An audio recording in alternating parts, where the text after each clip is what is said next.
বন্ধুরা, আগামী 26শে ফেব্রুয়ারি 2025 মহাশিবরাত্রি। এই দিন এক ঘটি জল নিন এবং অনামিকা আঙুল দিয়ে সেই জলের ওপরে ওম লিখতে লিখতে আপনাদের মনস্কামনা জানান মহাদেবকে এবং সেই জলটি আপনারা বাবার মাথায় ঢেলে দিন।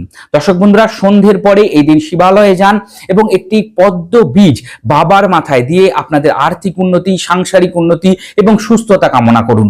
দর্শক বন্ধুরা, দেবাদিদেব মহাদেবের সামনে এদিন সন্ধ্যের পরেই আপনার একটা ঘিয়ের প্রদীপ জ্বালিয়ে দিন এবং মহাদেবের সামনে বসে অন্তত পক্ষে 108 বার ওং উমা মহেশ্বরায় নমঃ, ওং উমা মহেশ্বরায় নমঃ এই মন্ত্র জপ করুন।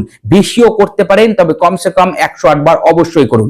আপনাদের মনের অভিষ্ট ইচ্ছে পূরণ হবে, সুখ শান্তি স্বাচ্ছন্দ্য আসবে দেবাদিদেব মহাদেবের কৃপায়। দর্শক বন্ধুরা, মহাদেবের মহাশিবরাত্রি সম্বন্ধীয় আরো স্পেশাল ভিডিও, আরো স্পেশাল উপায় যদি আপনারা জানতে চান, তাহলে আচার্য ঋত্বিক চক্রবর্তীর ইউটিউব চ্যানেলে যান এবং সেখানে আপলোড করা বিশেষ মহাশিবরাত্রি সম্বন্ধীয় ভিডিও দেখে নিন। আগামী মহাশিবরাত্রির সকলকে জানাই শুভেচ্ছা, অভিনন্দন। জয় শিব শম্ভু।